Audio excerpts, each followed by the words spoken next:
Hello বন্ধুরা, welcome back to my channel. কেমন আছো সবাই? আশা করছি সবাই খুব ভালো আছো। তো তোমাদের রিকোয়েস্টে চলে এসেছি আরও একটি নতুন ভিডিও নিয়ে। তো কিছুদিন আগে আমি একটা ভিডিও পোস্ট করেছিলাম, যেই ভিডিওটাতে আমি বলেছিলাম যে শুক্লপক্ষ অথবা কৃষ্ণপক্ষ কোন সময় পিরিয়ড আসলে ছেলে বেবি হয়। তো সেখানে তোমরা আমাকে অনেকে বলেছো যে কথাটা যাতে আমি একটু ক্লিয়ার করে আর একটু ভালোভাবে বলি, যে কোন কোন উপায়গুলো আর কোন কোন নিয়মগুলো ফলো করলে ছেলে বেবি হতে পারে। তো ভিডিও শুরু করার আগেই আমি যেটা তোমাদেরকে বলবো, সেটা ছেলে সন্তান হোক বা কন্যা সন্তান হোক, উভয়ই কিন্তু আমাদের কাছে সমান। তো ভিডিওতে অনেকে আমাকে কমেন্ট করেছে যে তোমার ছেলে বেবি হয়েছে দেখে এত কথা বলছো নাকি, কেন মেয়ে হলে কি সেটা কোনো ব্যাপার কিনা। দেখো, আমি সেটা বলতে চাইনি। আমি যারা মানে ছেলে বেবি চাইছে তাদের জন্য কিন্তু ভিডিওটা করেছি। অনেকে রয়েছে যে যাদের যেমন প্রথমে মেয়ে রয়েছে, তারপরে কিন্তু তারা চাইছে তাদের একটা পুত্র সন্তান হোক। অনেকের প্রথম থেকেই যেমন একটা কন্যা সন্তানের আশা থাকে, তেমনি কিন্তু অনেকের একটা পুত্র সন্তানেরও আশা থাকে। তো সেক্ষেত্রে সবার ইচ্ছা অনিচ্ছা সেটা কিন্তু একদমই আলাদা আলাদা। তো আমি আমার মন্তব্যটা কারো ওপর কিন্তু চাপিয়ে দিচ্ছি না। তো যাদের পুত্র সন্তানের আশা রয়েছে, তো আমি কি ফলো করে আমার এই পুত্র সন্তান হয়েছে সেই বিষয়টাই কিন্তু আমি তোমাদের সঙ্গে শেয়ার করি। তো তোমরা যারা আমার ভিডিও দেখো তারা তো জানো যে আমার একটা বেবি বয় রয়েছে। সেক্ষেত্রে আমি কি কি নিয়ম মেনে চলেছি সেইগুলোই আজকে তোমাদেরকে এই ভিডিওতে বলবো। তো চলো তাহলে আজকের ভিডিওটা শুরু করি। প্রথমেই আমি যেটা বলবো, যে বেবি প্ল্যানিং করার আগে কিন্তু তোমাকে তোমার পিরিয়ড সাইকেলটা কিন্তু ভালোভাবে মনে রাখতে হবে। পিরিয়ড সাইকেলটা হচ্ছে তোমার পিরিয়ড কততম দিনে হয়।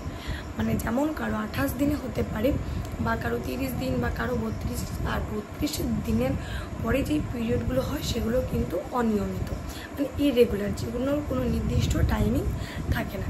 সেই ক্ষেত্রে কিন্তু আমরা আমাদের ডিম্বস্ফুটনের টাইমটা সঠিকভাবে বুঝতে পারি না। ডিম্বস্ফুটন মানে হচ্ছে যখন আমাদের শরীরের থেকে ডিম পরিপক্ক হয়ে জরায়ুতে আসে, যেটা কিন্তু শুক্রাণুর জন্য অপেক্ষা করে। এই যে ওভালিউশন টাইমটা রয়েছে, এই সময় কিন্তু যদি মিলিত হয় তাহলে কিন্তু বেবি হওয়ার সম্ভাবনা অনেকটাই বেড়ে যায়। তো তোমরা কিন্তু আগেই তোমাদেরকে মনে রাখতে হবে যে তোমাদের পিরিয়ড সাইকেলটা ঠিক রয়েছে কিনা। তো পিরিয়ড সাইকেল বলতে যেমন ধরো তোমার 28 দিনের একটা পিরিয়ড সাইকেল রয়েছে। তো সেই হেতু যে পিরিয়ডের প্রথম 5 দিন রয়েছে, সেই 5 দিন তো কোনোভাবেই মিলিত হওয়াটা ঠিক না। তো পরে যে টাইমিংটা রয়েছে, মানে তোমার পিরিয়ডের যে 12 বা 13তম দিনটা রয়েছে, সেটা কিন্তু তোমার ওভুলেশন টাইম, মানে তোমার ডিম্বস্ফুটনের টাইম। সেই সময় কিন্তু ডিম্বস্ফুটন হয়, এবং সেই সময় যদি মিলিত হওয়া যায়, মানে পুরুষের শুক্রাণু যদি ডিম্বাণুর সাথে মিলিত হয়, তাহলে কিন্তু সেই সময় একটা বেবি হওয়ার চান্স খুবই বেশি থাকে। তো চলো তাহলে আমরা প্রথমেই জেনে নিই যে পুত্র সন্তান আর কন্যা সন্তান কিভাবে হয়। তো আমাদের যে মহিলাদের শরীর রয়েছে সেটাতে কিন্তু দুটো করে ক্রোমোজোম থাকে, XX ক্রোমোজোম। আর অপর দিকে যে ছেলেদের শরীরে ক্রোমোজোমটা থাকে সেটা কিন্তু X আর Y ক্রোমোজোম।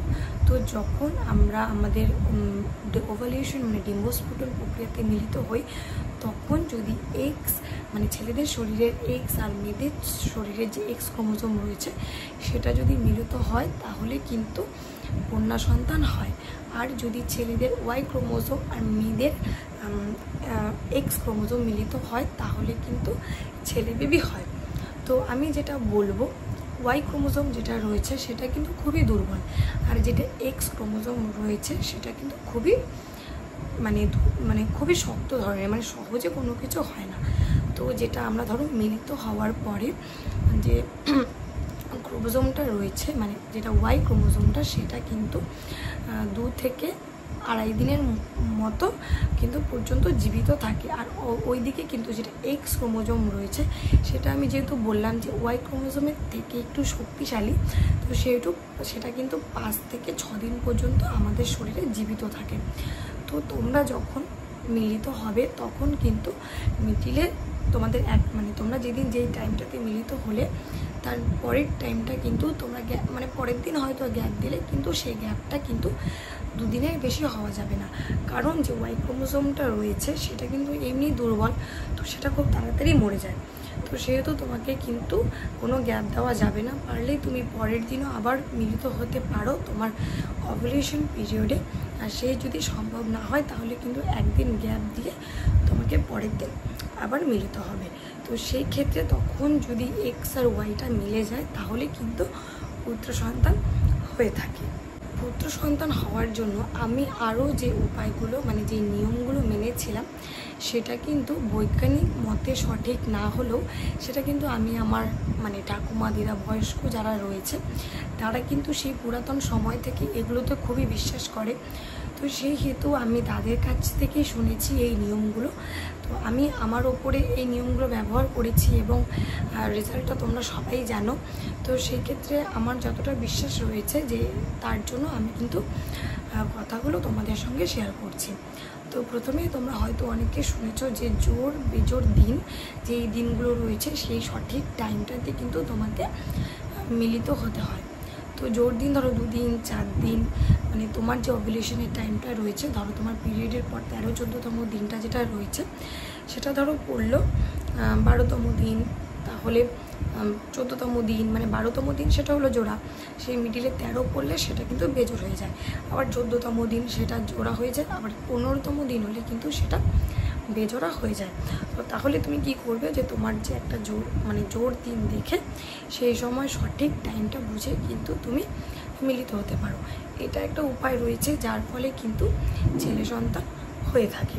তো দ্বিতীয় আমি যে কথাটা বলবো, যেটা আমি জানি তোমাদের সঙ্গে বলবো, যে তোমার পিরিয়ডটা যদি অমাবস্যার টাইমে এসে থাকে, আর সেটা যদি অমাবস্যার আগের দিন যেহেতু কৃষ্ণপক্ষ হয় আর অমাবস্যার পরের দিন যেহেতু শুক্লপক্ষ হয়, সেই সময়টা তো কোনো ম্যাটার করে না, কিন্তু তোমার যে মেনলি পিরিয়ডটা রয়েছে সেটা কিন্তু তোমার অমাবস্যার টাইমটাতেই আসতে হবে, তাহলে কিন্তু ছেলে সন্তান হওয়ার একটা বিশেষ সম্ভাবনা রয়েছে।